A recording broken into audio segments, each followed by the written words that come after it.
सर्वशक्तिमान, सर्वसामर्थी, सर्वव्यापी पिता परमेश्वर और हे हमारे उद्धारकर्ता प्रभु यीशु मसीह, आज की आराधना में हम सब शांतिदायक पवित्र आत्मा के साथ आपकी उपस्थिति में शामिल हैं। आपकी उपस्थिति के लिए हृदय की गहराइयों से धन्यवाद देते हैं। और पिता, हम आपकी स्तुति करते हैं, आपकी आराधना करते हैं गीत के इन शब्दों के साथ। कैसा अनोखा तेरा प्यार है, लाया है मुझको जो यहाँ। कैसा अनोखा तेरा प्यार है, लाया है मुझको जो यहाँ। मेरा वजूद ही है क्या तेरे बिना मेरे खुदा। तू हर पल साथ है, तेरा एहसास है, तुझसे ही आस है प्रभु। छू तुझे, पालूं तुझे, ये आरज़ू है प्रभु। छू तुझे, पालूं तुझे, ये आरज़ू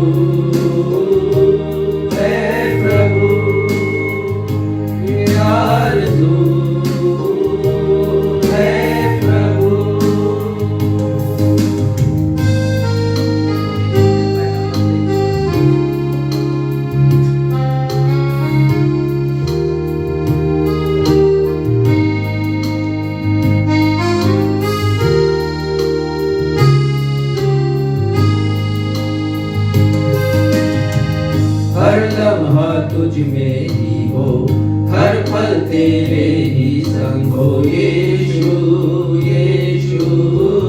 हर पल तेरे ही संग हो यीशु, यीशु। हर लम्हा तुझ में ही हो, हर पल तेरे ही संग हो यीशु, यीशु। हर पल तेरे ही संग हो यीशु। तुझसे ये दुआ है मेरी, महिमा मैं करूं तेरी। तुझसे ये दुआ है मेरी, महिमा मैं करूं तेरी। तू हर पल साथ है, तेरा एहसास है, तुझसे ही आस है प्रभु। छू लूं तुझे, पालूं तुझे, ये आरज़ू है प्रभु। छू लूं तुझे, पालूं तुझे, ये आरज़ू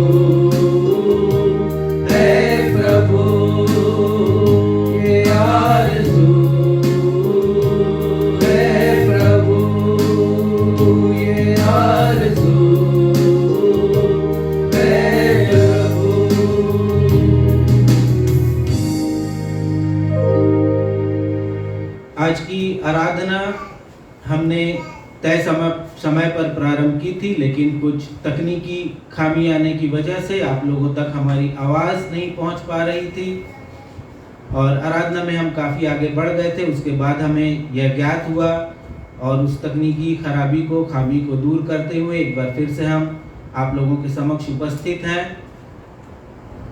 आप लोगों को साउंड थोड़ा कुछ कम आ रहा होगा, पर जल्द ही वह खामी भी दूर कर ली जाएगी।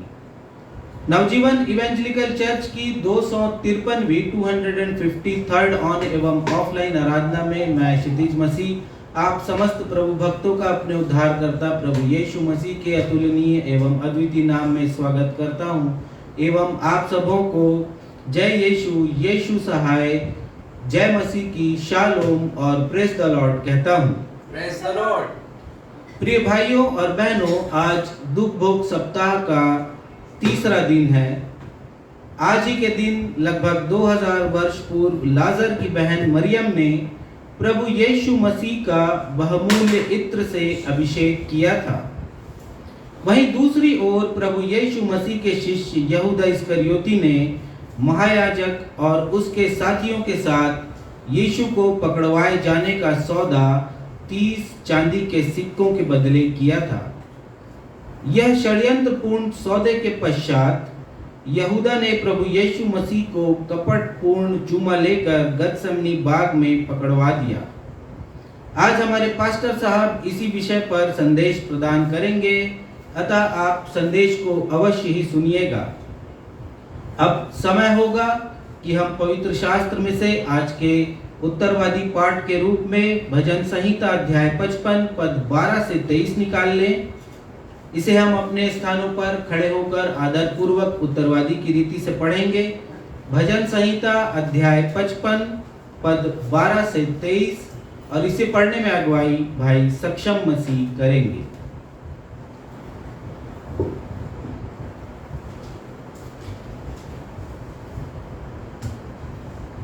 आइए हम सब मिलकर के निकालें भजन संहिता अध्याय 55 पद संख्या 12 से 23। जैसा कि हमारा दस्तूर रहा है, उत्तरवादी की रीति से पढ़ लेंगे और अंत में हम सब 23वें पद को साथ में मिलकर के पढ़ लेंगे। भजन संहिता 55 12 से 23। जो मेरी नाम धराई करता है वह शत्रु नहीं था, नहीं तो मैं उसको सह लेता। जो मेरे विरुद्ध बड़ाई मारता है वह मेरा बैरी नहीं है, नहीं तो मैं उससे छिप जाता।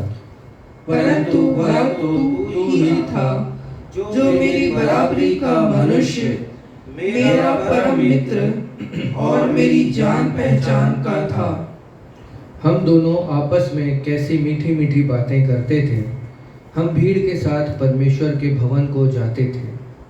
उनको मृत्यु अचानक आ दबाए, वे जीवित ही अधोलोक में उतर जाए, क्योंकि उनके घर और मन दोनों में बुराइयां उत्पात भरा है।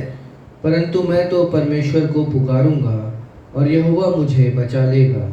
सांझ को, भोर को, दोपहर को, तीनों पहर मैं दुहाई दूंगा और कराता रहूंगा, और वह मेरा शब्द सुन लेगा।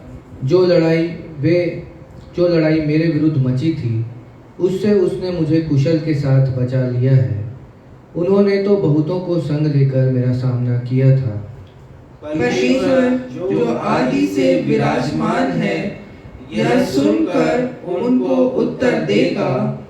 ये वे हैं जिनमें कोई परिवर्तन नहीं, और उनमें परमेश्वर का भय है ही नहीं। उसने अपने मेल रखने वालों पर भी हाथ छोड़ा है। उसने अपनी वाचा को तोड़ दिया है। उसके मुंह की बातें तो मक्खन सी चिकनी थी, परंतु उसके मन में लड़ाई की बातें थी।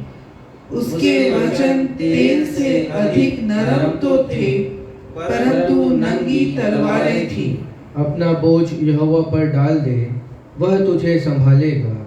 वह धर्मी को कभी टलने न देगा। परंतु हे परमेश्वर, तू उन लोगों को विनाश के गड्ढे में गिरा देगा। हत्यारे और छली मनुष्य अपनी आधी आयु तक भी जीवित न रहेंगे, परंतु मैं तुझ पर भरोसा रखे रहूंगा। यह सत्य और जीवित परमेश्वर का सत्य और जीवित वचन है। परमेश्वर पिता, प्रभु यीशु मसीह और पवित्र आत्मा अपने इस वचन के पढ़े जाने, सुने जाने और समझे जाने पर हमें से हर एक को अपनी स्वर्गीय आशीषों से परिपूर्ण करें। हम सब कहें आमीन। आमीन। कलीसिया अपना स्थान ग्रहण करे। अब हमारी कलीसिया के पासबान साहब को अवसर होगा कि वे हम सबों को कलीसियाई सूचनाओं से अवगत कराएंगे। सूचनाओं के पश्चात वे हम सबों के लिए मध्यस्थता की प्रार्थना में अगुवाई भी करेंगे। दुख भोग सप्ताह के तीसरे दिन की सांध्यकालीन आराधना में मैं आप सभी का जो कलीसिया भवन में है और उन सभी का भी जो इस समय अपने अपने मोबाइल के समक्ष हैं या टेलीविज़न के सामने हैं, और आने वाले दिनों में जो वीडियो हम आज की आराधना का भेजेंगे उसमें शामिल होने वाले प्रत्येक वे लोग जो व्हाट्सएप और मैसेंजर और यूट्यूब के वीडियो को देखकर हमारे साथ इस आराधना में शामिल होंगे, आप सभी का मैं स्वागत करता हूं और आपकी उपस्थिति के लिए आपको धन्यवाद देता हूं और आप सभी को प्रेज द लॉर्ड कहता हूं। Praise the Lord. हम पुनः क्षमा मांगते हैं आपसे कि आराधना अपने नियत समय पर प्रारंभ हो गई थी और कुछ खराबी आ गई। जो उपकरण हमने लगाया था अपने एम्पलीफायर में डायरेक्ट आवाज़ को ग्रहण करने का, उसमें कुछ खराबी आ गई और हमारे दर्शकों के पास, श्रोताओं के पास आवाज़ पहुंची नहीं। बहुत विलंब से हमें पता चला और हमें अपना प्रसारण रोकना पड़ा। अभी हम जो प्रसारण कर रहे हैं वो डायरेक्ट ब्रॉडकास्ट है और इसमें आवाज़ की उतनी क्लैरिटी नहीं होगी, स्पष्टता नहीं होगी। फिर भी हम अनुभव करते हैं, महसूस करते हैं कि हम जो कुछ गा रहे हैं, वचन पढ़ रहे हैं या संदेश हम देंगे उसे आप समझ लेंगे। और आज के बाद हम अपनी इस समस्या का समाधान करेंगे और हम उम्मीद करते हैं कि कल आप स्पष्ट आवाज़ में हमारी इस आराधना को सही समय पर देखेंगे, शामिल होंगे। परमेश्वर की महिमा हम सब मिलकर करेंगे। सूचना इस प्रकार से है, जैसा मैं आप सभी को बताता आ रहा हूँ कि कल प्रभु भोज स्थापना दिवस है। प्रभु यीशु मसीह ने एक नई वाचा मानवता के साथ बांधी कल के ही दिन प्रभु भोज की स्थापना करके। तो कल हम संदेश के द्वारा जानेंगे प्रभु यीशु मसीह ने क्यों प्रभु भोज की स्थापना की, इसका महत्व क्या है और हम सभी के लिए ये कितना महत्वपूर्ण है। क्या कारण था कि प्रभु यीशु मसीह ने इस विधि की स्थापना करके हम सभी से कहा कि मेरे स्मरण के लिए यही किया करो।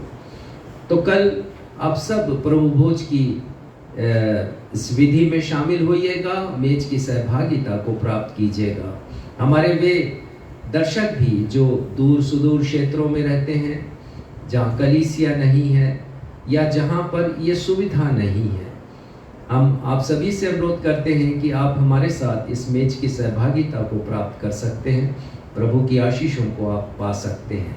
ऐसा नहीं है कि आप कलीसिया भवन में जाएं तभी आपको आशीषें मिलेंगी। आप जहाँ पर भी हैं, यदि शारीरिक अस्वस्थता के कारण आप परमेश्वर के भवन में नहीं पहुँच रहे या आपके आसपास कलीसिया भवन नहीं है, तो भी आप हमारे साथ शामिल हो सकते हैं। और आपको ये करना है कि आपको दाखरस बनाना है। दाखरस बनाने के लिए आप किशमिश ले सकते हैं, उसे उबाल सकते हैं, उसके रस को आप छान करके जो द्रव है उसे बना सकते हैं। उसे आप किसी पात्र में रख सकते हैं और घर पर रोटी बना सकते हैं बिना नमक की, उसे भी पात्र में रख सकते हैं और उस पात्र को आप ढाँक कर रख दीजिए, जैसी सूचना मैं पहले भी आपको देते आया हूँ। और पात्र को किसी वस्त्र से ढाँक दीजिए, पूरा आदर और सम्मान दीजिए, किसी टेबल पर रखिए, जमीन पर नहीं रखिए उसे। और हमारे साथ विधि में शामिल होइए निर्देशों का पालन करते हुए। और जब आराधना समाप्त हो तो जो भी सामग्री बची हो, जो भी तत्व बचे हैं दाखरस या रोटी के, उनको आप स्वीकार कर लें, ग्रहण कर लें, उन्हें यूं ही बर्बाद ना करें, फेंके नहीं। तो इस प्रकार से आप कल की मेज की सहभागिता को, जो कि महत्वपूर्ण सहभागिता है, सारा विश्व इसे मनाता है, कल के दिन को याद करता है प्रभु यीशु मसीह के की विधि को जो उन्होंने स्थापित किया था 2000 वर्ष पहले।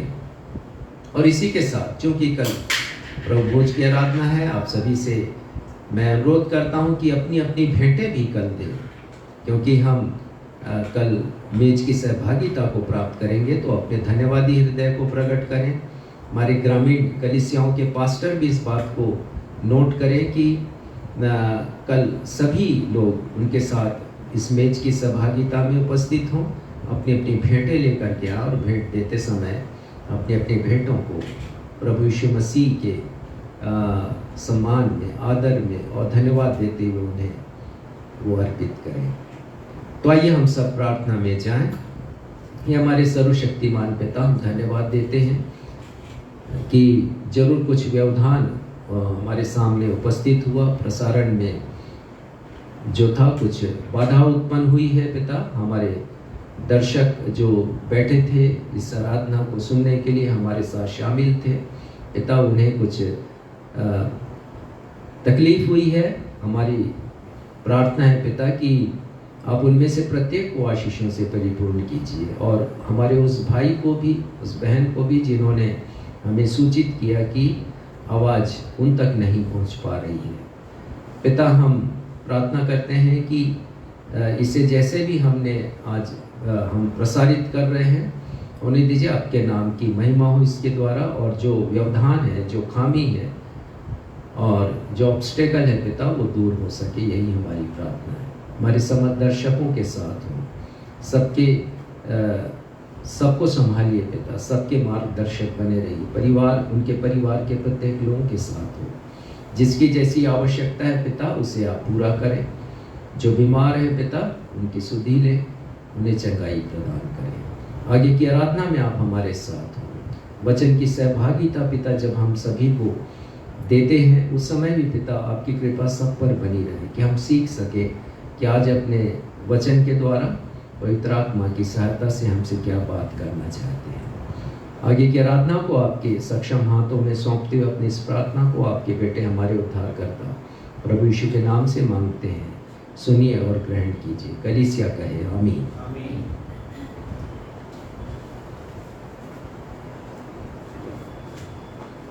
अवसर होगा आज की आराधना में पवित्र शास्त्र बाइबल से पढ़े जाने वाले पाठों के पठन का। पहला पाठ जो पुराने नियम से लिया गया है, जकरिया नबी की पुस्तक अध्याय 11 पद 10 से 14। जकरिया अध्याय 11 पद 10 से 14, इसे पढ़ने में अगुवाई बहन आकांक्षा मसीह करेंगी। दूसरा पाठ जो नए नियम से लिया गया है, प्रेरितों की पुस्तक प्रेरितों के काम अध्याय 1 पद 15 से 20। प्रेरितों के काम अध्याय 1 पद 15 से 20, इसे पढ़ने में अगुवाई श्रीमती बीना मसीह करेंगी। आप सबों को जय मसीह की। जय मसीह। मैं आप लोगों के सामने पढ़ लूंगी पुराने नियम से जकरिया अध्याय 11 पद 10 से लेकर 14 तक। और मैंने अपनी वह लाठी तोड़ डाली जिसका नाम अनुग्रह था, कि जो वाचा मैंने सब जातियों के साथ बांधी थी उसे तोड़ूं। वह उसी दिन तोड़ी गई, और इससे दिन भेड़ बकरियां जो मुझे ताकती थी, उन्होंने जान लिया कि यह यहोवा का वचन है। तब मैंने उनसे कहा, यदि तुमको अच्छा लगे तो मेरी मजदूरी दो, और नहीं तो मत दो। तब उन्होंने मेरी मजदूरी में चांदी के 30 टुकड़े तौल दिए। तब यहोवा ने मुझसे कहा, इन्हें कुम्हार के आगे फेंक दे, या क्या ही भारी दाम है जो उन्होंने मेरा ठहराया है। तब मैंने चांदी के उन 30 टुकड़ों को लेकर यहोवा के घर में कुम्हार के आगे फेंक दिया। तब मैंने अपनी दूसरी लाठी, जिसका नाम एकता था, इसलिए तोड़ डाली कि मैं उस भाईचारे के नाते को तोड़ डालूं जो यहूदा और इज़राइल के बीच में है। परमेश्वर अपने पढ़े हुए वचन पर आशीष दे। हम सब कहें आमीन। आमीन।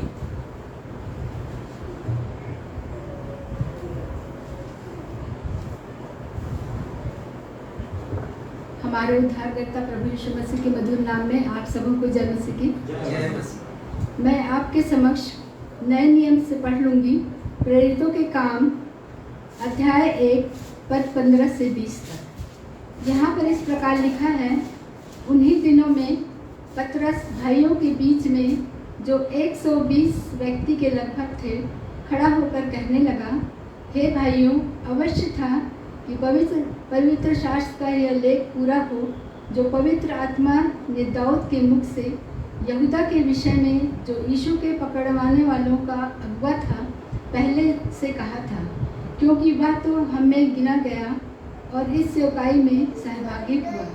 उसने अधर्म की कमाई से एक खेत मोल लिया और सिर के बल गिरा और उसका पेट फट गया और उसकी सब अतड़ियाँ निकल गईं। इस बात को यरूशलेम के सब रहने वाले जान गए, यहाँ तक कि उस खेत का नाम उसकी भाषा में हलकदमा अर्थात लहू का खेत पड़ गया। भजन संहिता में लिखा है, उसका घर उजड़ जाए और उसमें कोई न बसे और उसका पद कोई दूसरा ले ले। यह परमेश्वर का जीवित सत्य वचन है। परमेश्वर इसके पढ़े एवं सुने जाने पर हम सबों को आशीष प्रदान करें। हम सब कहें आमीन। आमीन। सुसमाचार पाठ के आधार में हम सभी अपने अपने स्थानों पर खड़े हो जाएंगे। आज का सुसमाचार का पाठ जो लिया गया है मत्ती रचित सुसमाचार अध्याय 26 पद 14 से 16 तत्पश्चात पद 47 से 50। मत्ती 26 पद 14 से 16 और 47 से 50। और इसे पढ़ने में अगुवाई हमारी कलीसिया के पासवान रेवरेंड राजेश मसीह करेंगे।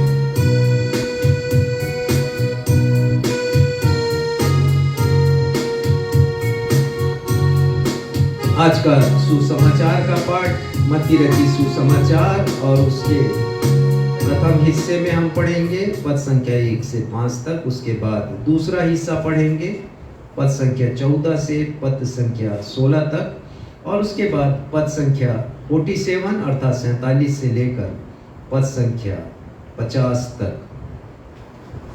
पहले हम पढ़ेंगे मत्ती रचित सुसमाचार उसका 26वां अध्याय पहले पद से लेके 5वें पद तक। और यहाँ इस प्रकार लिखा है, जब यीशु ये सब बातें कह चुका तो अपने चेलों से कहने लगा, तुम जानते हो कि 2 दिन के बाद फसह का पर्व होने वाला है और मनुष्य का पुत्र क्रूस पर चढ़ाए जाने के लिए पकड़वाया जाएगा। तब महायाजक और प्रजा के पुरनीय काइफा नाम महायाजक के आंगन में इकट्ठे हुए और आपस में विचार करने लगे कि यीशु को छल से पकड़कर मार डालें। परंतु वे कहते थे कि पर्व के समय नहीं, कहीं ऐसा ना हो कि लोगों में बलवा मच जाए। इसके पश्चात पद 14 से लेकर 16 तक। तब यहूदा इस्करियोती नाम 12 चेलों में से एक ने महायाजकों के पास जाकर कहा, यदि मैं उसे तुम्हारे हाथ पकड़वा दूं तो मुझे क्या दोगे? उन्होंने उसे 30 चांदी के सिक्के तौल कर दे दिए और वह उसी समय से उसे पकड़वाए जाने का अवसर ढूंढने लगा। इसके पश्चात 47 पद से आगे यीशु यह कह ही रहे थे कि देखो, यहूदा जो 12 में से एक था आया और उसके साथ महायाजकों और लोगों के पुरनियों की ओर से बड़ी भीड़ तलवारें और लाठियां लिए हुए आई।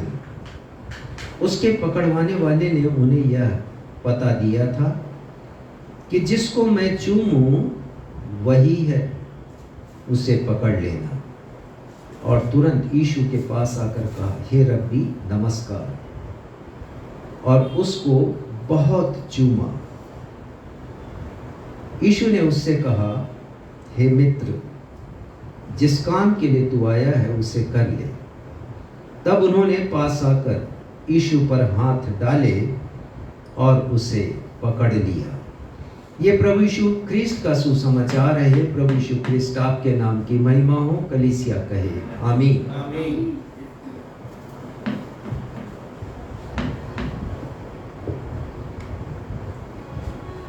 अब हम सभी के लिए यह सुनहरा समय होगा जब हम अपने परमेश्वर पिता के जीवित वचन, जीवित कलाम से परमेश्वर के अभिषिक्त दास हमारी कलीसिया के पासवान रेवरेंड राजेश मसीह के द्वारा एक प्रेरणादायक, अर्थपूर्ण एवं सारगर्भित उपदेश को सुन लेंगे। और आज के संदेश का विषय है प्रभु यीशु मसीह के पवित्र गाल पर यहूदा इस्करियोती का कपटपूर्ण चूमा। Judas deceitful kisses on the holy cheek of Lord Jesus Christ। परंतु इससे पहले कि हम संदेश में जाएं, मनों की तैयारी के लिए हम मिलकर यह गीत गाएंगे। गीत के शब्द हैं, तेरी उपासना करूं सर्वशक्तिमान, ना कोई तेरे समान।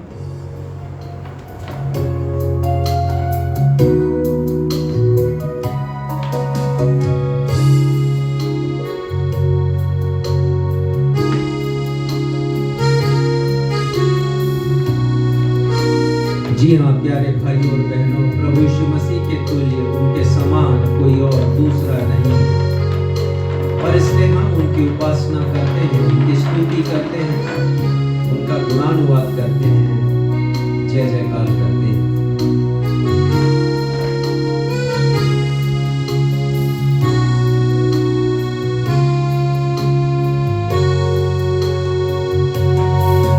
तेरी उपासना करो सर्वशक्तिमान,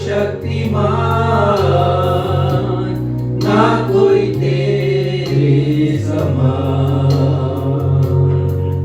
तेरी उपासना करो शांति के राजकुमार,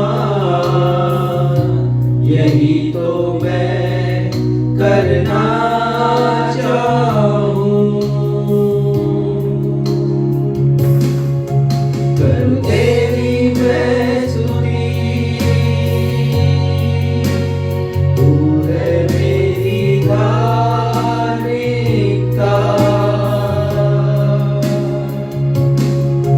तेरी उपासना करो सर्वशक्तिमान, ना कोई तेरे समान, ना कोई तेरे समान, ना कोई तेरे समान।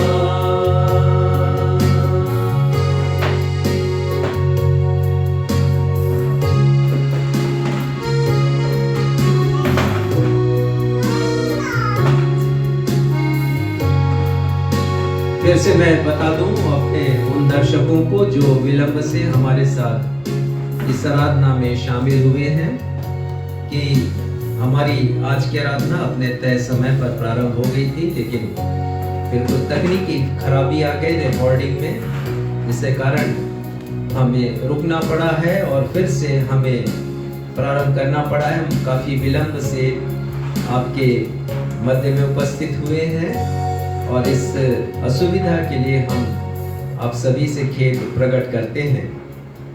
आज के संदेश के ऊपर हम आते हैं। आज के दिन ऐसा विद्वानों का कहना है, चारों सुसमाचार को पढ़ने के पश्चात की दो घटनाएं घटित हुई थी आज से 2000 वर्ष पहले, बुधवार के दिन। पहला तो मरियम ने, जो लाजर की बहन थी, उन्होंने प्रभु यीशु मसीह का अभिषेक किया बहुमूल्य इत्र के द्वारा। इस अभिषेक का कारण, दो कारण थे इसके, कि एक तो प्रभु यीशु मसीह ने उनके भाई को, लाजर को, जो 4 दिन के मृतक थे, उन्हें जीवन दान दिया था, जीवित किया था। ये बहुत बड़ा उपकार था उस परिवार के ऊपर।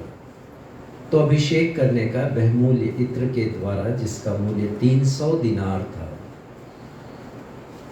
परमेश्वर के वचन में आया कि बहुमूल्य था वो, उस इत्र के द्वारा उसने प्रभु यीशु मसीह का अभिषेक किया। दूसरी बात थी कि प्रभु यीशु मसीह ने इसके उद्देश्य को यह कहकर बतलाया कि उसने मेरे गाड़े जाने के लिए मेरा अभिषेक किया है। तो आज के दिन प्रभु यीशु मसीह बैतनिय्याह में ही थे और उनका अभिषेक हुआ है प्रभु यीशु मसीह का मरियम के द्वारा। लेकिन दूसरी ओर षड्यंत्र रचा गया यहूदा के द्वारा। यहूदा ने पाला बदला है, प्रभु यीशु मसीह से विश्वासघात किया है, षड्यंत्र किया है। और वैसे भी षड्यंत्र तो महायाजक, याजक, फरीसी लोग, शास्त्री लोग, व्यवस्थापक लोग और रईस लोग, जिनके विषय में मैंने आपको सोमवार को बतलाया कि ये सब कमीशन खाने वाले थे, अवैध कमाई से जो मंदिर में किया करते थे। तो ये सब षड्यंत्र रच ही रहे थे कि कैसे यीशु को मार डालें। और उनके षड्यंत्र में अचानक यहूदा, जो प्रभु यीशु मसीह के 12 शिष्यों में से एक है, यहूदा इस्करियोती, वो भी शामिल होता है। चारों सुसमाचारों को जब हम पढ़ते हैं तो ये षड्यंत्र बहुत अच्छी तरह से उजागर होता है, स्टेप बाय स्टेप, एक कदम के बाद दूसरा कदम, एक सीढ़ी के बाद दूसरी सीढ़ी हम चढ़ते हैं और फिर षड्यंत्र की पराकाष्ठा पर पहुंचते हैं। तो ये षड्यंत्र, इसकी पृष्ठभूमि आज के दिन तैयार हुई है 2000 वर्ष पहले, लेकिन इसे कार्य रूप में परिणित कल किया गया, अर्थात आने वाले दिन, अर्थात गुरुवार को गतसमनी बाग में मध्यरात्रि के समय।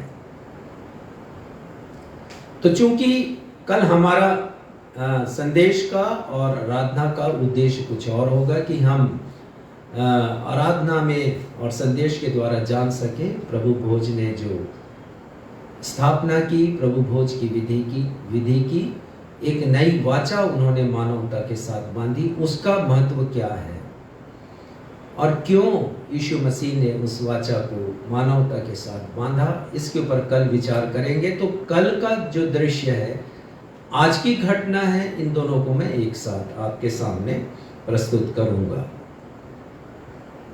जब भी हम प्रभु यीशु मसीह के दुखों के विषय में सोचते हैं, तब हम प्रभु यीशु मसीह के द्वारा क्रूस पर सहे गए दुखों के ऊपर ही ज्यादा चर्चा करते हैं। उपदेशक भी उसी के विषय में ज्यादा प्रचार करते हैं। परंतु मैं आपको बताना चाहता हूं, प्रभु यीशु मसीह के शारीरिक दुखों के साथ साथ मानसिक और भावनात्मक दुख भी पड़े हैं उनके ऊपर, उन्होंने सामना किया है मानसिक और भावनात्मक दुखों का। हमें उनके ऊपर भी गौर करना चाहिए, जिसे अक्सर हम छोड़ देते हैं और बहुत से प्रचारक अपनी कलीसियाओं में इसके विषय में प्रचार नहीं करते। तो जैसा मैंने बताया कि प्रभु यीशु मसीह एक षड्यंत्र का शिकार हुए हैं, कॉन्स्पिरेसी का एक प्लॉट उनके विरोध में बनाया गया, प्लॉट टू किल जीसस, न सिर्फ यहूदा के द्वारा परंतु सत्ता पर बैठे हुए उन धार्मिक नेताओं के द्वारा भी यीशु को मारने का छल कपट और डाह से भरा हुआ वो षड्यंत्र, जिसका सामना प्रभु यीशु मसीह को करना पड़ा, और वो भी अकेले। धोखाधड़ी, प्रतिशोध, गद्दारी और घृणा का माहौल प्रभु यीशु मसीह ने देखा है। कैसे छले गए हैं वो, कैसे एक गद्दार, उन्हीं के शिष्य यहूदा इस्करियोती ने उन्हें कपटपूर्ण चूमा देकर पकड़वा दिया है। विश्वासघात, अपमान, अन्याय और निंदा का सामना प्रभु यीशु मसीह ने किया है। हम एक भ्रष्ट राजनीति को भी देखते हैं कि धर्म के स्थान पर भी किस प्रकार से राजनीति भ्रष्ट हो जाती है, भ्रष्ट की जाती है। धार्मिक व्यवस्थाओं को, धार्मिक विधियों को, और हम देखेंगे मसल पावर को, बाहुबल को देखेंगे जिसके द्वारा प्रभु यीशु मसीह को गिरफ्तार किया गया, और हम देखेंगे धन बल को भी, क्योंकि ये दोनों शक्ति का प्रयोग हुआ है। एक बड़ी सेना आई थी यीशु को गिरफ्तार करने के लिए, एक निर्दोष को गिरफ्तार करने के लिए सेना की आवश्यकता पड़ गई, महायाजक की सेना और एक बड़ी भीड़। और फिर हम देखते हैं कि कैसे धन बल का प्रयोग किया गया। 30 चांदी के सिक्के यहूदा को दिए गए कि वो बताए कि यीशु कहाँ मिलेंगे, वो बताए कि कैसे पकड़वाएंगे। आज ये सारी बातों के ऊपर हम चर्चा करेंगे। प्रभु यीशु मसीह को मिले मानसिक अर्थात मेंटल और भावनात्मक अर्थात इमोशनल दुखों की कल्पना कीजिए। शारीरिक पीड़ा हम सह सकते हैं, लेकिन अपमान और निंदा को सहना बड़ा मुश्किल होता है। कोई हमसे छल करे, हमारा बहुत ही विश्वास पात्र, सहना मुश्किल हो जाता है। परंतु प्रभु यीशु मसीह ने सहा है, और उस व्यक्ति से जिसके विषय में प्रभु यीशु मसीह के 1000 वर्ष पहले राजा दाऊद ने भविष्यवाणी की। आज उत्तरवादी के पाठ में हमने पढ़ा और उन्होंने लिखा, मेरा परम मित्र भी जो मेरे साथ साथ चलता था, जो मुझसे मीठी मीठी बातें करता था, उसने मेरे साथ धोखा किया है। यहूदा इस्करियोती। चारों सुसमाचारों में आप पढ़ लीजिएगा, यहूदा इस्करियोती के नाम का जहां भी उल्लेख हुआ है उसके साथ एक विशेषण जुड़ा है, पकड़वाने वाला, जिसने यीशु को पकड़वा दिया। यहूदा इस्करियोती जिसने यीशु को पकड़वा दिया। आज समय नहीं है कि इन सब संदर्भों का मैं आपको हवाला दूं और पढ़ूं, लेकिन फिर भी बताऊंगा आपके ज्ञान के लिए, आप उसे लिख सकते हैं। मत्ती 10 उसके 4 पद में जब प्रभु यीशु मसीह ने चुनाव किया है 12 शिष्यों का, तो जब उसका नाम आया तो आगे लिखा है यहूदा इस्करियोती जिसने प्रभु यीशु को पकड़वा दिया। मत्ती 3:19 में भी है, लूका 6:16 में भी है, यूहन्ना 6:70-71 में जहां पर भी 12 शिष्यों का उल्लेख आया है, ये विशेषण उसके नाम के साथ जुड़ गया। और तो और प्रेरितों के काम में भी हमने पढ़ लिया, पहले अध्याय के 16वें पद में जब उसका नाम वहां पर आया है तो पकड़वाने वाला शब्द भी आया है। ये इसलिए आया क्योंकि उसने षड्यंत्र किया है प्रभु यीशु मसीह के साथ, छला है प्रभु यीशु मसीह को, धोखा दिया है, विश्वासघात किया है। तो जितना आकर्षक इसका नाम है उतना ही खूबसूरत उसका अर्थ भी है। यहूदा नाम सबसे पहले रखा गया याकूब के 4थे नंबर के बेटे का, लिया से उत्पन्न हुआ, और उसने उसका नाम रखा कि परमेश्वर को धन्यवाद दिया है। लिया ने धन्यवाद के स्वरूप ये नाम उसने अपने बेटे का रखा, यहूदा। ये वही यहूदा जिसके गोत्र से प्रभु यीशु मसीह आए। तो बड़ा प्यारा इसका अर्थ है। और एक और अर्थ इसका होता है यहूदा का कि जिसकी स्तुति की गई है, जिसकी प्रशंसा की गई है, लेकिन न ही इसने धन्यवाद के योग्य कोई काम किया, न ही स्तुति और प्रशंसा के योग्य काम किया। प्रभु यीशु मसीह ने इसके विषय में 4 बातें कही हैं इसके विरोध में, इसकी सच्चाई को प्रकट करते हुए। एक पद निकालिएगा, यूहन्ना 6:70 और 71 पढ़िएगा।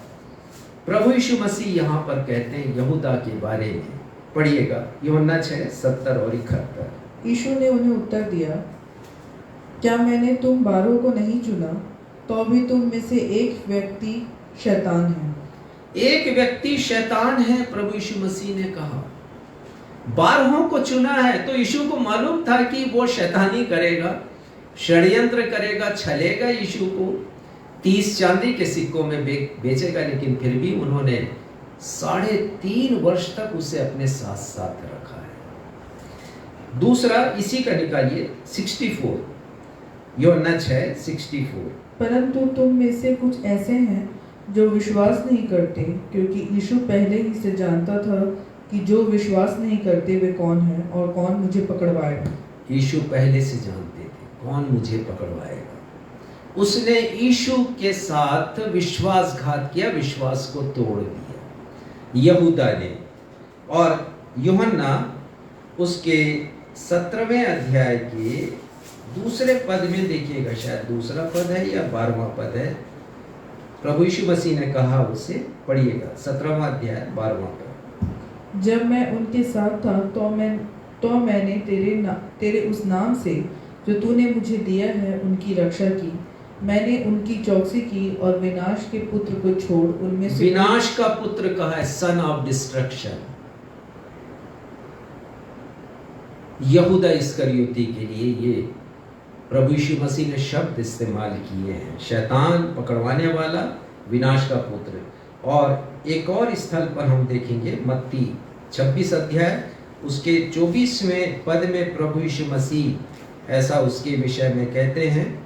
24वें पद में, मनुष्य का पुत्र तो जैसे उसके विषय में लिखा है जाता ही है, परंतु उस मनुष्य के लिए शौक है जिसके द्वारा मनुष्य का पुत्र पकड़वाया जाता है। उसके लिए हाय, प्रभु यीशु मसीह ने हाय शब्द का प्रयोग किया।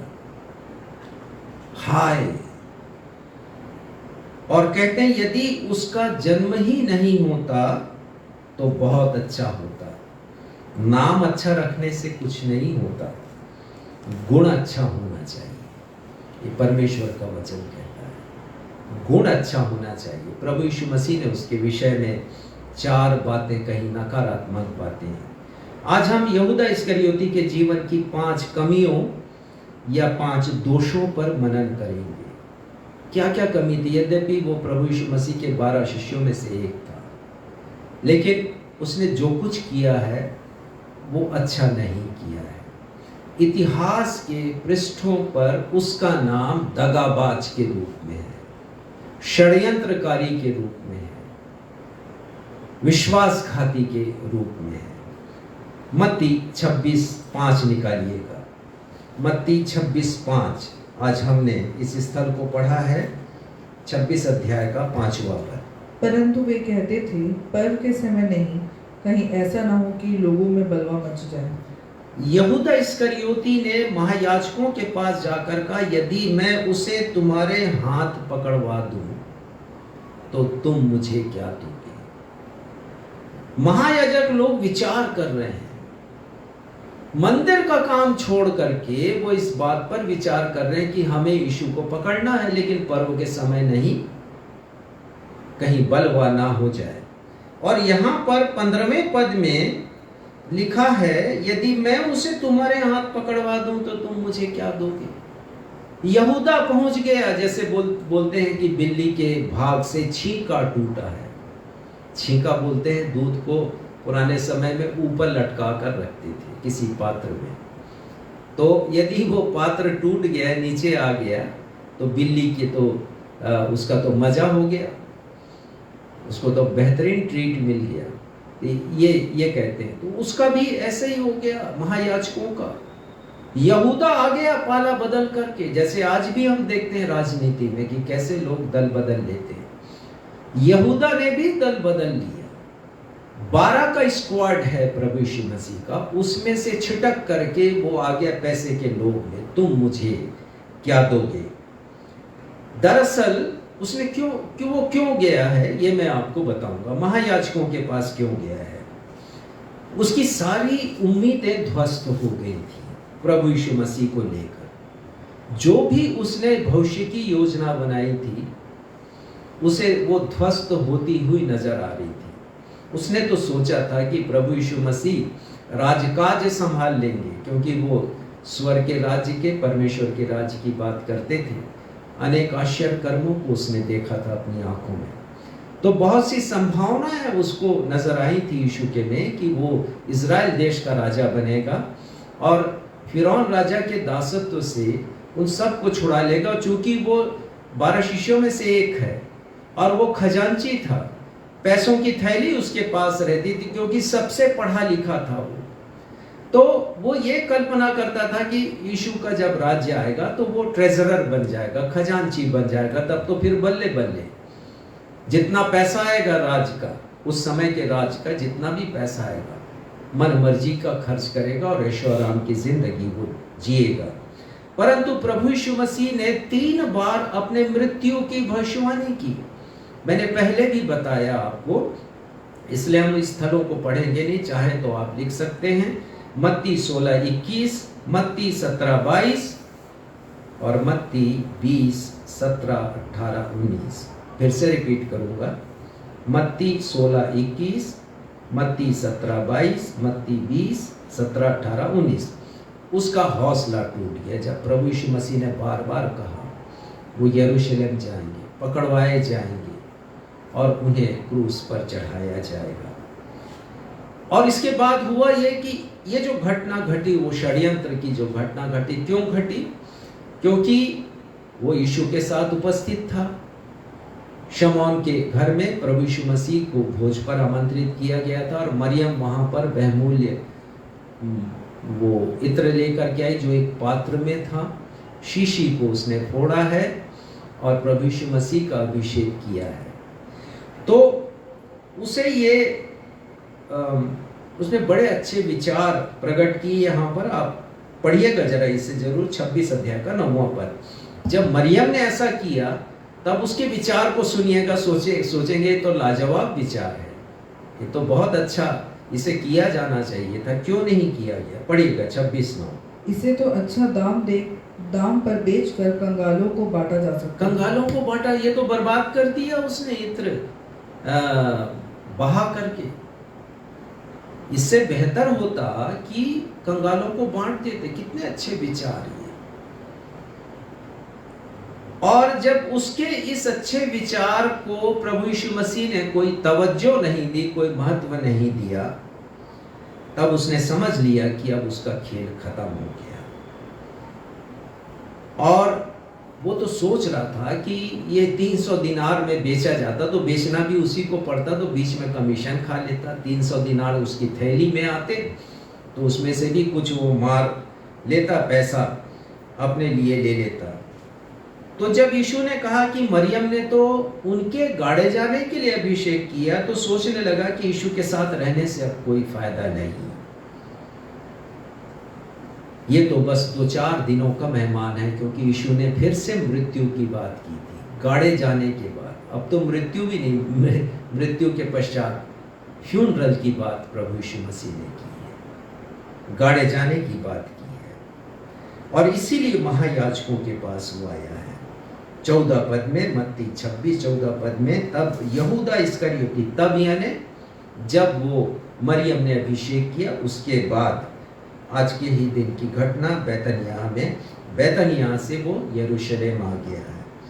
12 चेलों में से एक ने महायाजकों के पास जाकर कहा, 15 पद फिर से पढ़ दीजिए।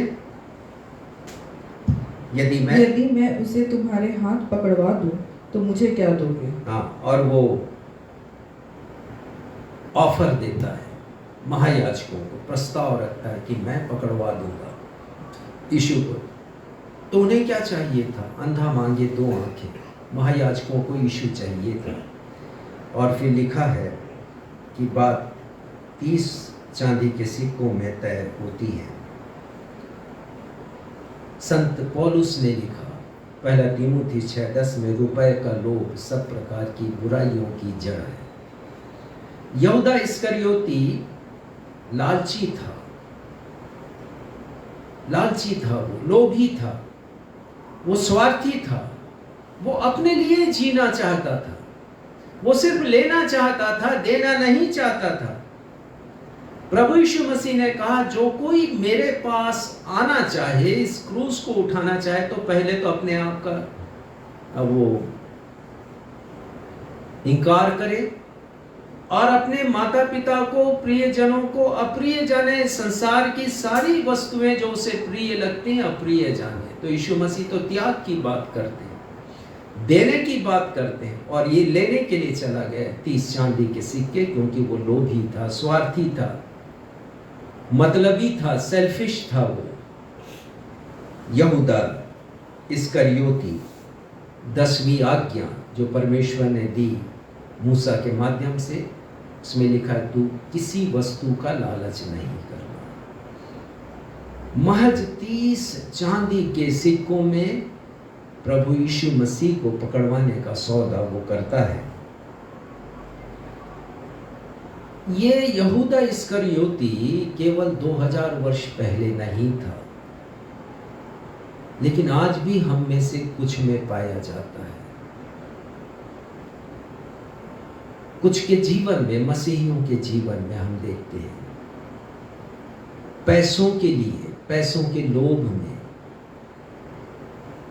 वो बाइबल के विचारों को एक तरफ रख देते हैं, यीशु को बेचना नहीं छोड़ते। आज भी बहुत से लोग, संत पौलुस लिखते हैं फिलिपियों 2:21 में, सब अपने स्वार्थ की खोज में रहते हैं। प्रभु यीशु मसीह को उन लोगों की आवश्यकता है जो निस्वार्थ सेवा करें, निस्वार्थ सेवा करने वालों की। लेकिन प्रभु यीशु मसीह के कुछ मानने वाले लोग हैं जो उनकी सेवा में लगे हुए हैं, उनका जीवन स्वार्थ से भरा है। जहां फायदा देखते हैं वहां आगे बढ़ने की कोशिश करते हैं, ऐसे ऐसे पदों पर पहुंचने की कोशिश करते हैं जहां पर धन कमाया जा सकता है। एक प्रभु के सेवक से मेरी बात हो रही थी, और उन्होंने कहा कि मैं कुछ कमा नहीं पाया, मैं प्रभु की सेवा में लगा रहा। बुढ़ापे में अफसोस हो गया उनको इस बात का कि क्यों नहीं वो कमा पाए हैं। प्रभु यीशु मसीह हर एक ऐसे व्यक्ति को आशीषित करेंगे, उनको प्रतिफल देंगे जिन्होंने निस्वार्थ सेवा की है प्रभु यीशु मसीह की। यहूदा के बारे में पहली बात हम देखते हैं कि वो लोभी था। दूसरी बात, यहूदा अवसरवादी था। मत्ती 26:16 पर पढ़िएगा। मत्ती 26 अध्याय 26 वर्ष 16। और वह उसी समय से उसे पकड़वाने का अवसर ढूंढने लगा। उसी समय से 30 चांदी के सिक्के उसकी जेब में आ गए हैं। अब वो अवसर की तलाश करने लगा कि कब वो पकड़वा देगा। प्रभु यीशु मसीह आम लोगों के मध्य अत्यंत लोकप्रिय थे और ये चिंता थी महायाजक की। पर्व के समय नहीं, ऐसा ना हो कि बलवा मच जाए। क्यों? महायाजक ने एक बार सिपाहियों को भेजा गिरफ्तार करने, पकड़ के ले आओ उसको। सिपाही गए, महायाजक की सेना के सिपाही यीशु के उपदेशों को सुना तो उनका जीवन बदल गया। लौट के आए तो महायाजक ने पूछा, तुम क्यों नहीं पकड़ के लाए? तो उन्होंने कहा, वो तो ऐसा उपदेश देते हैं, उन्होंने तो हमारे हृदय को जीत लिया है, हम उन्हें गिरफ्तार नहीं कर पाए। यूहन्ना 12:29 में लिखा है, जब फरीसियों ने देखा है बड़ी भीड़ को यीशु के पीछे चलते हुए पाम संडे के दिन, तो वो कहते हैं देखो तो सारा संसार उसके पीछे हो चला है।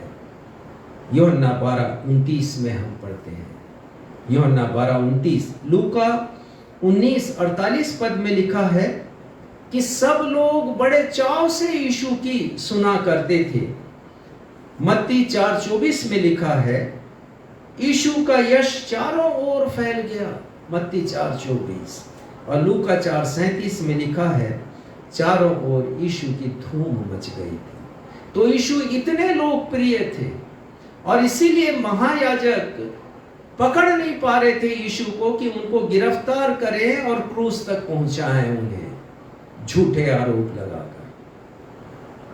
और बात यही थी कि फसह पर्व का वो समय था। ये पूरा सप्ताह शुक्रवार के रात के बाद जो शनिवार सप्त का दिन आता था वो बहुत खास था यहूदियों के लिए।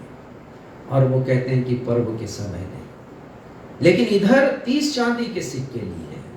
अवसरवादी यहूदा ने अवसर की तलाश था। जब उसे देखा कि यीशु के पास उसकी उम्मीदें पूरी नहीं होंगी तो वो पाला बदल लेता है और दूसरी तरफ आ जाता महायाजकों की तरफ। और वो चाहता था कि अब यीशु से मैं नाता तोड़ूं और पैसे कमा लूं। सिद्धांतहीन यहूदा चंद चांदी के सिक्कों के लिए अपने समर्पण को जो यीशु के साथ था वो भूल गया। अपने लाभ के लिए अपने ईमान को शैतान के हाथों में उसने बेच दिया। और आज भी यही यहूदा कुछ लोगों में जीवित हो जाता है। स्वार्थ के लोग पाला बदलने में देरी नहीं करते। यदि कोई मौका परस्त है यीशु का होकर और यदि वो संसार को गले लगा लेता है तो कभी भी यीशु का नहीं होगा। वो जैसे यहूदा इस्करियोती के विषय में हम पढ़ते हैं, उसके अंत के विषय में हम जानते हैं। तो अवसर की तलाश केवल यहूदा को नहीं थी परंतु महायाजकों को भी थी उस अवसर की तलाश। और हम देखेंगे कि किस प्रकार से उसको अवसर की तलाश थी। महायाजकों को भी अवसर की तलाश थी और इसे भी थी। लूका 19 अध्याय 47वां पद पढ़िएगा कि किस प्रकार से महायाजकों को प्रभु यीशु मसीह को पकड़वाने के लिए अवसर की तलाश थी। 19 का 47वां पद, लूका 19:47। वह प्रतिदिन मंदिर में उपदेश करता था और प्रधान याजक और शास्त्री और लोगों के प्रमुख उसे नष्ट करने का अवसर ढूंढते थे। अवसर ढूंढ रहे हैं, वे लोग भी अवसर ढूंढ रहे हैं। प्रतिदिन वो आ रहे हैं, मतलब पाम संडे के बाद सोमवार मंगलवार और उसके बाद गुरुवार भी, और वो उपाय कर रहे हैं कि कैसे प्रभु यीशु मसीह को पकड़ा जाए, अवसर की तलाश में है। और 48 पद में लिखा है, कोई उपाय निकाल नहीं सके कि कैसे करें। और अवसरवादी यहूदा पहुंच जाता है उनके पास अपने प्रस्ताव लेके, और वो उनके सामने एक वरदान बनकर आ जाता है। मरकुस 14:10 में लिखा है, तब यहूदा महायाजकों के पास गया कि एक यीशु को पकड़वा दे। ये उसका प्रपोजल था, मत्ती में भी पढ़ा। अब देखिएगा मरकुस 14:11 में एक बहुत अच्छा उल्लेख आया, मरकुस 14:11, और यहाँ लिखा है, वे यह सुनकर आनंदित हुए। जब उन्होंने यहूदा के प्रस्ताव के विषय सुना है तो वो बहुत खुश हो गए, आनंदित हो गए। यीशु के 12 चेलों में से एक दल बदलू निकला, उनकी तरफ आ गया है। वो पकड़वाने के लिए उसको रुपयों की आवश्यकता थी। उसने डील किया है, समझौता किया है कि मैं यीशु को पकड़वा दूंगा, और अवसर वो ढूंढ रहा है। एक दिन पहले मरियम के द्वारा यीशु के अभिषेक किए जाने पर की घटना से यहूदा हारा हुआ महसूस कर रहा था। वो यीशु से बदला लेना चाहता था, क्योंकि जो बात उसने कही थी यीशु ने उसे स्वीकार नहीं किया था, तवज्जो नहीं दी थी, यीशु ने महत्व नहीं दिया था, तो अपमानित महसूस कर रहा था वो। और कल तक वो यीशु के साथ था, लेकिन आज वो यीशु से दूर चला गया है।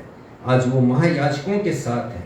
उसने जीवन को छोड़ा है, मृत्यु को गले लगा लिया। और ऐसा बहुत से लोग करते हैं, सिर्फ अपने स्वार्थ के लिए, लोभ के लिए अवसर की तलाश करते हैं, अवसरवादी बन जाते हैं, पर नहीं जानते कि वो मृत्यु को गले लगा रहे हैं। यदि यीशु को छोड़ रहे हैं तो स्वर्ग को छोड़ा, नरक को गले लगा लिया, अनंत को छोड़ा, सीमितता को गले लगा लिया, अविनाशी को छोड़ा, नाशमान चांदी के सिक्कों, रुपए, पैसे को उसने गले लगा लिया है। तीसरी बात हम देखते हैं यहूदा के बारे में कि वो चोर था। जब मरियम ने प्रभु यीशु मसीह का अभिषेक किया तो केवल उसने ये प्रतिक्रिया व्यक्त नहीं थी कि इससे बेहतर तो था कि वो बहुमूल्य इत्र बेचा जाता, 300 दिनार में गरीबों को भोजन कराया जाता। उसके अच्छे विचार से कुछ और भी शिष्य प्रभावित हो गए थे। उसने भड़काया है उनको। यूहन्ना 12 अध्याय के 4 पद में हम इस बात को पढ़ते हैं, और वहां पर दूसरे शिष्य भी उसकी बातों में आ जाते हैं। यूहन्ना 12 उसका 4 अध्याय यदि मिला है तो आप पढ़िए, 4 पद 12 का। परंतु चेलों में से यहूदा इस्करियोती नाम एक चेला जो उसे पकड़वाने पर था कहने लगा। और इसके आगे हम पढ़ते हैं कि दूसरे लोग भी उसकी बात से प्रभावित हो जाते हैं। आगे हम पढ़ते हैं मरकुस 14:4 में हम पढ़ते हैं, उसने कहा इस इत्र का सत्यानाश क्यों किया गया, इसके बारे में हम देख चुके हैं, लेकिन इसके पीछे जो उसकी मूल भावना थी, उसका अभिप्राय था, वो यही था कि वो उन पैसों में से कुछ पैसा अपने पास रख लेता। यूहन्ना 12 अध्याय यदि आपने निकाला है तो 6वां पद आप पढ़िएगा। यूहन्ना 12 अध्याय का 6वां पद। उसने यह बात इसलिए नहीं कही कि उसे कंगालों की चिंता थी, परंतु इसलिए कि वह चोर था और उसके पास उनकी थैली रहती थी। यहूदा चोर था। ये तीसरा बिंदु है, उसके विषय में हम पढ़ रहे हैं, क्योंकि वचन में लिखा है कि वो चोर था। उसे चिंता नहीं थी गरीबों की, इतना हितैषी नहीं था, परंतु वो तो कुछ कमीशन अपने पास रखना चाहता था। वो सोचता था इतने रुपए आ जाएंगे तो मेरी जिंदगी कुछ और अच्छी बन जाएगी। ऐसा कहा जाता है कि यहूदा काफी पढ़ा लिखा था, पैसे की थैली उसके पास रहती थी, वो लेन देन का ब्यौरा रखता था, अकाउंटेंट था प्रभु यीशु मसीह का, एकमात्र गैर गलीली था। यूहन्ना 13:29 में लिखा है यहूदा के पास थैली रहती थी, और इसलिए किसी ने समझा यीशु उससे कहता है कंगालों को कुछ दे दे। ये तब की बात है जब प्रभु यीशु मसीह अंतिम ब्यारी में शिष्यों के साथ बैठे हैं। 30वां पद पढ़िएगा, यूहन्ना 13 का 30वां पद। अतः वह टुकड़ा लेकर तुरंत बाहर चला गया, और यह रात्रि का समय था। हाँ, रात का समय था, प्रभु यीशु मसीह अंतिम ब्यारी में बैठे हैं। और प्रभु यीशु मसीह कुछ बातों को कहते हैं, कल भी हम इसके ऊपर चर्चा करेंगे, आगे भी हम देखेंगे। मैं चौथे बिंदु पर आता हूँ। तीसरा बिंदु हमने देखा कि वो चोर था। पहला बिंदु देखा हमने कि वो लोभी था, स्वार्थी था, वो सेल्फिश था। और दूसरा हमने देखा अवसरवादी था। तीसरा देखा वो चोर था। चौथी बात हम देखेंगे कि वो गद्दार था, विश्वासघाती था, वो चालबाज था, उसने चालबाजी की है। यहूदा ने छल कपट से यीशु को पकड़वा दिया है। उसने यीशु को पकड़वाने के लिए महायाजकों और शास्त्रियों से साठ-गांठ किया है, षड्यंत्र किया, कॉन्स्पिरेसी की है, प्लॉटिंग की है उसने यीशु मसीह को पकड़वाने के लिए। महायाजक और शास्त्री, ध्यान दीजिएगा कि दिन में यीशु मसीह को नहीं पकड़वाना चाहते थे और ना ही वे फसह के पर्व के समय पकड़वाना चाहते थे। मरकुस 14 पहले और दूसरे पद में लिखा है, वो इसलिए कि कहीं लोगों में बलवा ना मच जाए। हमने मत्ती में भी देखा है।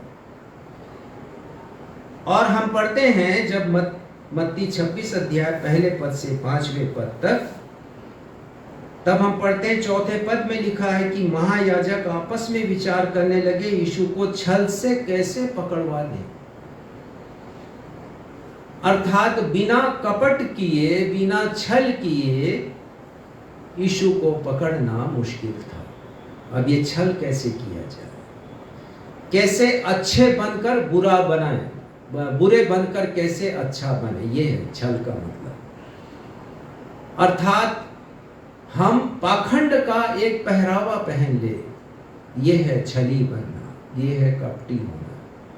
अर्थात मुंह से कुछ और कहना और दिल से कुछ और कहना। यही बात राजा दाऊद ने लिखी है भजन संहिता 55 में उसके बारे में। वो लिखते हैं 21 पद में, उसके मुंह की बातें तो मक्खन सी चिकनी थी। एक कपटी मनुष्य के बारे में वो लिख रहे हैं। और वो कौन है? कोई दूसरा नहीं, यहूदा ही है। एक भविष्यवाणी के रूप में उन्होंने लिखा है, उसके मुंह की बातें तो मक्खन सी चिकनी थी, परंतु उसके मन में लड़ाई की बातें थी। उसके वचन तेल से अधिक नरम तो थे, परंतु नंगी तलवारें थी। कितने अच्छे शब्दों में यहूदा के चरित्र का बखान किया गया। अब यहां पर हम देख रहे हैं, मत्ती 26 में आ जाएं, कि महायाजक है और वो विचार कर रहे हैं कैसे छल से हम पकड़वा दें। मरकुस 14:2 जो समानांतर स्थल है वहां पर लिखा है, उसको पकड़कर मार डालें। यीशु मसीह को छल से पकड़वाएं और उसे जान से मार डालें। ये कहां पर विचार कर रहे हैं महायाजक और उनकी सभा के लोग, पुरनीय लोग? कहां विचार करें? मंदिर में। मंदिर का काम छोड़ करके, पवित्र काम को छोड़ करके प्रभु यीशु मसीह जो निष्पाप है, कैसे छल से पकड़वाया जाए, कैसे उसका प्राण ले लिया जाए, इस पर विचार हो रहा है। बहुत सी कलीसियाएं इसी प्रकार अपना एक नया एजेंडा बना लेती हैं। बहुत सी कलीसियाएं कोर्ट केस में फंसी हुई हैं। जो समय उन्हें सुसमाचार प्रचार के लिए, जो समय भटके हुए लोगों को यीशु के क्रूस के पास लाने के लिए उन्हें देना चाहिए, वो समय कोर्ट कचहरी में वो खर्च करते हैं। एजेंडा बदल जाता है, लोगों का कार्य विषय बदल जाता है। ठीक ऐसे ही जैसे यहाँ पर महायाजक और पुरनी विचार कर रहे हैं कैसे छल से पकड़े, कैसे मार डाले।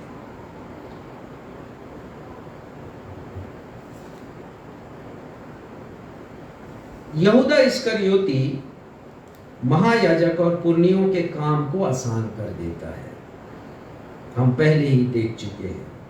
तो ये दोनों अवसर की तलाश में थे। अब आगे क्या हुआ मैं आपको बताऊंगा।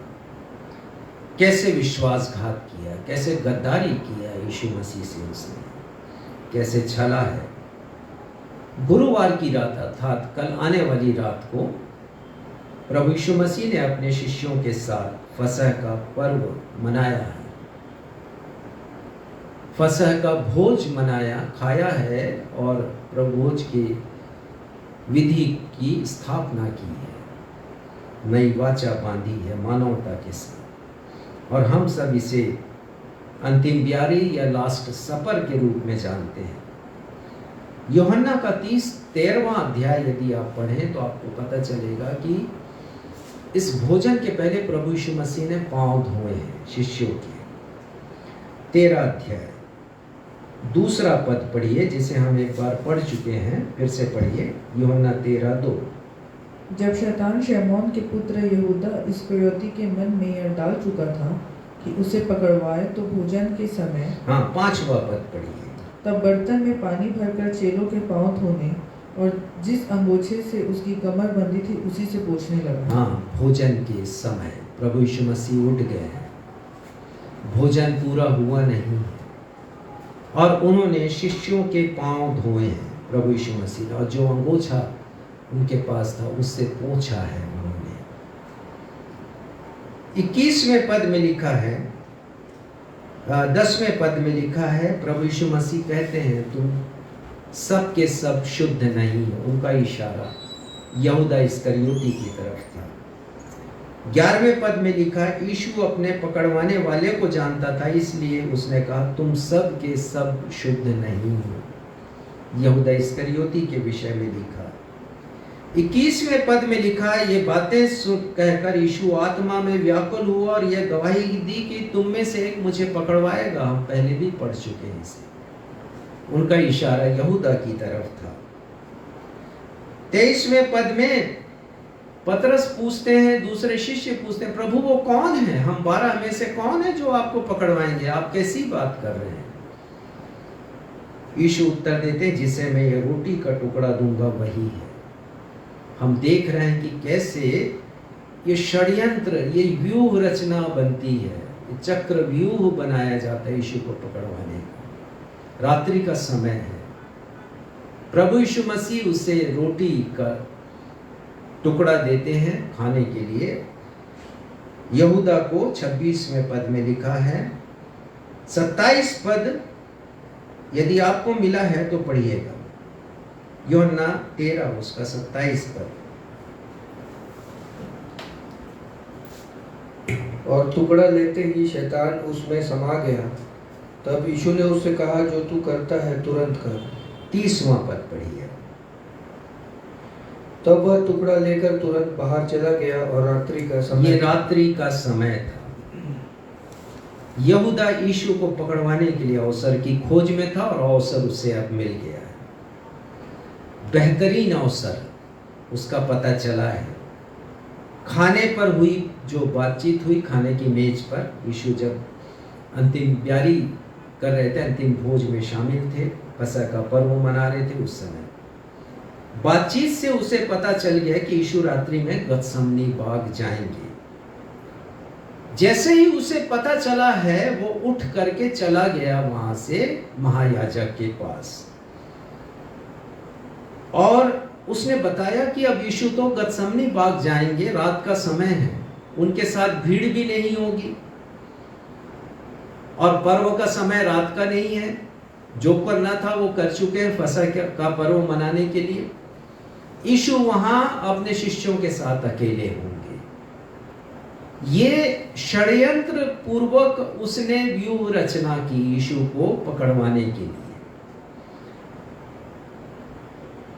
तो भीड़ एकत्रित की गई महायाजकों के द्वारा, यीशु को पकड़वाना है। उसके अपने खास लोग थे और उसके पास सेना की एक टुकड़ी भी रहती थी।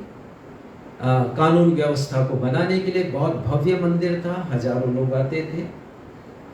उसने अपनी सेना को भी बुला लिया, भीड़ को भी बुला लिया।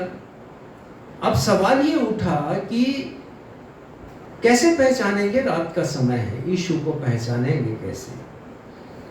4 कारण थे कि चूमा का चुनाव किया गया कि चूमा के द्वारा ही पकड़वाना है। 4 कारणों से। पहला कारण,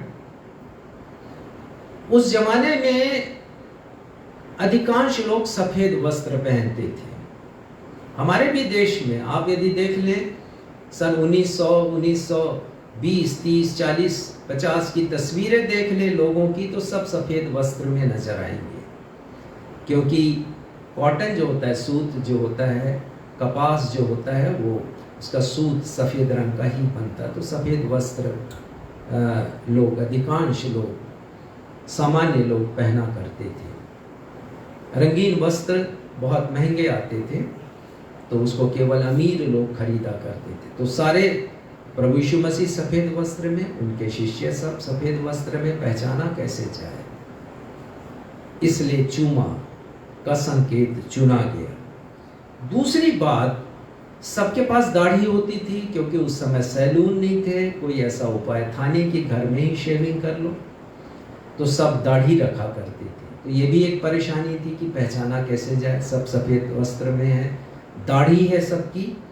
तीसरी बात कि रात्रि का समय था, यद्यपि वो पूर्णमासी का ही समय था, पूर्णिमा की रात थी, इसीलिए हर वर्ष जो तारीख है, Easter, good Friday, palm Sunday की तारीख है, वो इसीलिए बदल जाती है, क्योंकि ये पूर्णमासी के समय ही ये पर्व मनाया जाता है। बहुतों को ये भी नहीं पता।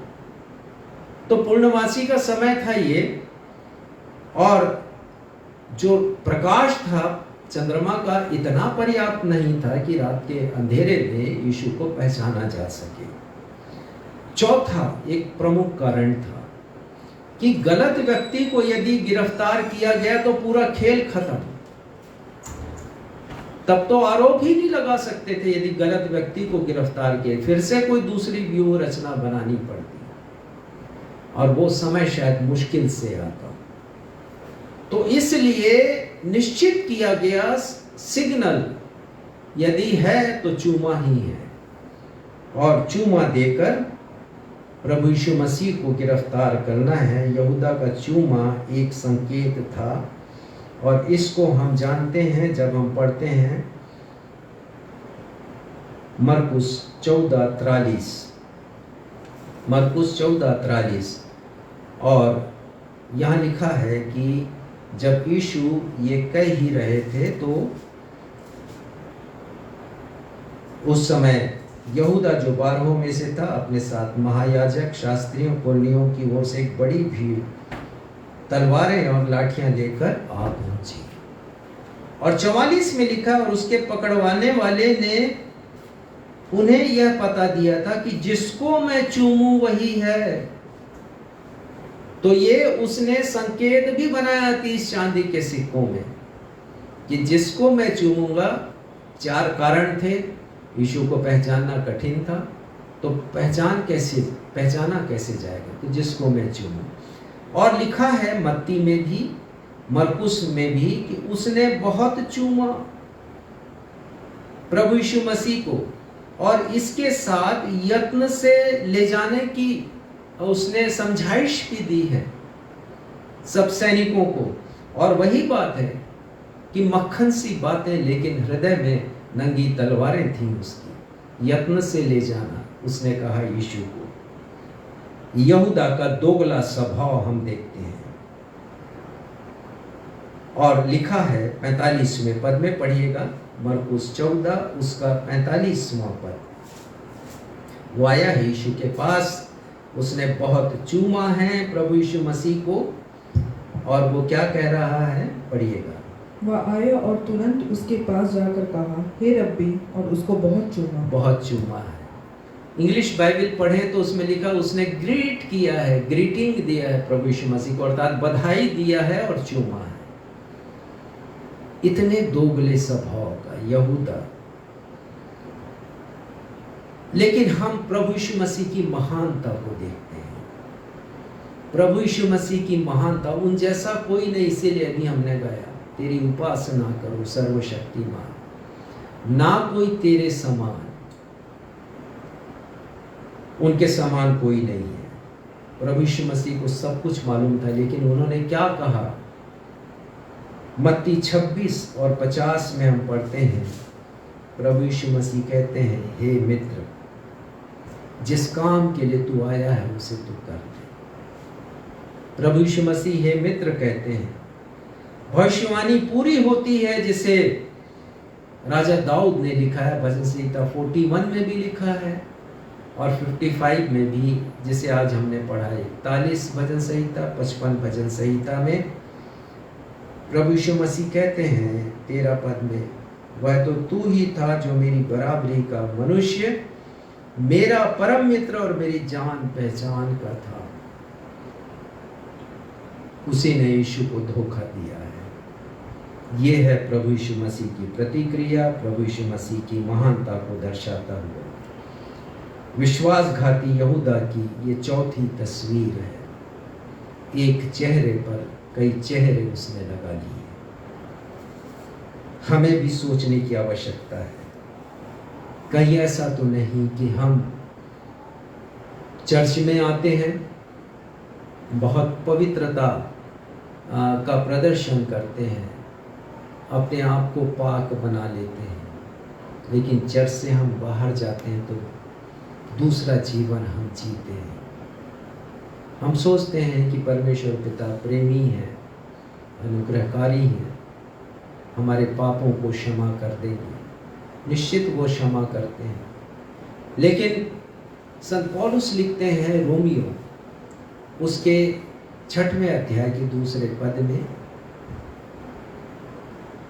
कि क्या हम पाप बहुत करें कि अनुग्रह भी हम पर हो, और आगे लिखते हैं कदापि नहीं। एक बार यदि हम यीशु के पास आ गए तो बार बार संसार की तरफ ना जाएं। प्रभु यीशु मसीह की कृपा को, उनके धैर्य को हम तुच्छ नहीं जाने, सहनशीलता को तुच्छ ना जाने। रोमियो 2 अध्याय के 5वें पद में लिखा है। हम ऐसा व्यवहार ना करें। अंतिम बात हम देखेंगे, यहूदा ने सच्चा पश्चाताप नहीं किया है। मत्ती 27 पर आ जाइए, कुछ महत्वपूर्ण बातों को देखेंगे, मैं संदेश को समाप्त करूंगा। उसने सौदा किया था केवल यीशु को पकड़वाने का, और मैं समझता हूं, यद्यपि लिखा नहीं सुसमाचारों में, लेकिन मैं समझता हूं कि महायाजकों ने जो डील किया है उसके साथ, समझौता किया, उसमें कहा कि हम उसके साथ कुछ नहीं करेंगे, केवल तुम पकड़वा दो उसको, हम कुछ नहीं करेंगे। लेकिन जब उसने देखा कि वो न्यायालय में ले जाए गए हैं, जब उसने देखा पिलातुस की अदालत में ले जाए गए हैं, जब उसने सुना कि यीशु मसीह को क्रूस के ऊपर मृत्यु दंड की सजा दी गई है, जब उसने सुना और देखा भी हो शायद कि यीशु क्रूस को लेकर के उठा के गए हैं गोलगथा की तरफ, उसको बड़ा अफसोस हुआ है, खेद हुआ है। निकालिएगा मत्ती 27 उसका 3 पद। उसका हृदय पश्चाताप से भर उठा है। पढ़िएगा। जब उसके पकड़वाने वाले यहूदा ने देखा कि वह दोषी ठहराया गया है, तो वह पछताया और वे 30 चांदी के सिक्के प्रधान याजकों और पुरनियों के पास फेर लिए। वो बहुत पश्चाताप कर रहा है। वो 30 चांदी के सिक्के उसने खर्च नहीं किए हैं, वो लेकर के आया महायाजकों के पास और वो कह रहा है कि इसको ले लो, मैंने बहुत बड़ा पाप किया है। 4 पद पढ़िएगा। और कहा, मैंने निर्दोष को घात के लिए पकड़वा कर पाप किया है। मैंने पाप किया है। ये सौदा केवल पकड़वाने का हुआ था, परंतु ये तुमने क्या किया, उसे मृत्यु की सजा तुमने दिलवाई है, वो भी क्रूस के ऊपर मृत्यु की सजा तुमने दिलवाई है। मैंने पाप किया है। यहूदा ने कबूला है कि उसने पाप किया है, यहूदा ने पश्चाताप किया है, लेकिन 2 गलत काम उसने फिर किए हैं। पहला गलत काम जो उसने किया कि वो पाप क्षमा के लिए महायाजकों के पास गया, उनको पाप क्षमा करने का अधिकार नहीं था। उसे तो यीशु के पास आना था, जो मुझे लगता है इसी समय जिनके हाथों में और पांव में कीलें ठोकी जा रही थी, क्रूस पर चढ़ाया जा रहा था, और हर हथौड़े के वार पर जो कीलों के ऊपर पड़ता था, यीशु कहते थे, हे पिता इन्हें क्षमा कर, क्योंकि नहीं जानते क्या कर रहे हैं। यीशु के पास आना था, से क्षमा मिल जाती। पर वो इस प्रकार अपराध बोध से फंस गया है, दूसरा गलत काम किया है। 5वां पद पढ़िएगा। तब वह उन सिक्कों को मंदिर में फेंक कर चला गया और जाकर अपने आप को फांसी दी। वो फांसी लगा देता, ये दूसरा गलत काम करता। यदि यीशु के पास आता, यीशु उसे क्षमा कर देते। तुम्हारे पाप चाहे लाही रंग के क्यों ना हो, हिम के समान श्वेत हो जाएंगे। प्रभु यीशु मसीह उसे पवित्रता का जीवन जीने का अवसर देते। अवसर को उसने गंवा दिया। अवसरवादी यहूदा ने। 6वां पद पढ़िएगा, मत्ती 27 का 6वां पद। प्रधान याजकों ने उन सिक्कों को लेकर कहा, इन्हें भंडार में रखना उचित नहीं, क्योंकि यह लहू का दाम। ये तो लहू का दाम है। इन पैसों से तो किसी के लहू को खरीदा गया है, किसी के प्राण को खरीदा गया है। हम मंदिर में कैसे रख सकते हैं? अचानक पवित्रता की भावना उनके मन में, विचार उनके मन में आ गया। हम मंदिर में रख नहीं सकते इसको, गैर वाजिब है इन्हें मंदिर में रखना। तो क्या किया जाए? उन पैसों से परदेशियों के लिए उनके निवास स्थान को बनाए जाने के लिए खेत मोल लिया गया 30 चांदी के सिक्कों में, जिसका विवरण हमने पढ़ लिया प्रेरितों के काम पहले अध्याय में। तो वो सिक्कों से खेत खरीदा गया यहूदा के नाम से। महायाजकों ने अपने नाम से नहीं खरीदा। क्यों? किसी के लहू की कीमत थी, वो मूल्य था। अब सोच लीजिए प्रभु यीशु मसीह को कितना हल्का जाना गया। उनके प्राण की कीमत क्या समझी गई? मिट्टी के मोल। और जकरिया भविष्यवाणी करते हैं, जकरिया की किताब से आज हमने पढ़ा। वहां लिखा है 11 अध्याय के 12, 13, 14 पद में, कुम्हार के आगे, महायाजक के आगे फेंक दे। उसने फेंका है। यीशु के रक्त के क्या इतना ही दाम था? यहूदा उन सिक्कों को महायाजक के सामने फेंक देता है। पहली लाठी तोड़ी गई अनुग्रह की, दूसरी लाठी एकता की तोड़ दी गई। और हम पढ़ते हैं कि यहूदा फांसी लगा लेता है, उसी खेत में जाकर फांसी लगा लेता है। प्रेरितों के काम 1:18 में लिखा है।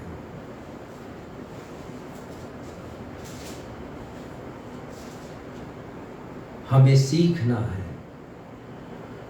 प्रभु यीशु मसीह की बहुमूल्यता। हम कभी अवसरवादी ना बने, कभी लोभी ना बने, हम कभी चोरी ना करें। उस धन की जो प्रभु यीशु मसीह के नाम से कलीसिया में एकत्रित किया जाता है, हमें हिसाब देना पड़ेगा न्यायासन के सामने। आज के इन वचनों के द्वारा परमेश्वर पिता हम सभी को अपनी आशीषों से परिपूर्ण करे।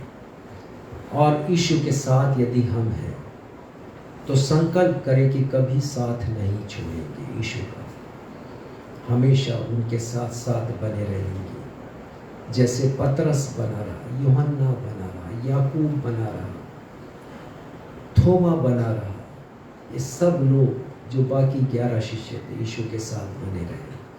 आइए अपने स्थानों पर खड़े हो जाएं और हम प्रार्थना करें और आशीष वचन को ग्रहण करें।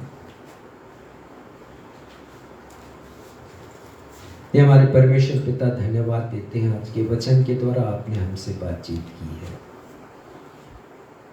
पिता, होने दीजिए कि हम यहूदा का सा जीवन न जिए कि कभी यीशु के साथ और कभी यीशु को छोड़ दें। बहरूपिया ना बने हम, कि यीशु के सामने हाजिर हों तो किसी और रूप में, और जब छोड़ दे तो हम संसार का जीवन जिए, बल्कि यीशु को बेचने की कोशिश करें। होने दीजिए पिता, हमारा समर्पण आपके सामने पूर्ण हो सके। आज के इन वचनों के लिए धन्यवाद देते हैं, आशीष ग्रहण करें। अब मैं आप सबों को परमेश्वर पिता के सुरक्षामयी हाथों में अनुग्रह के वचन के साथ सौंप देता हूँ।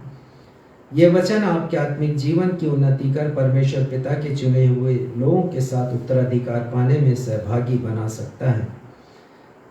हमारे उसी अद्वैत पिता परमेश्वर का प्रेम, उद्धारकर्ता प्रभु यीशु मसीह का अनुग्रह और शांतिदायक पवित्र आत्मा की सहभागिता हम में से प्रत्येक के साथ अब से लेकर हमारे उद्धारकर्ता प्रभु यीशु मसीह के दूसरे आगमन तक हमेशा होती रहे। कलीसिया कहे आमीन।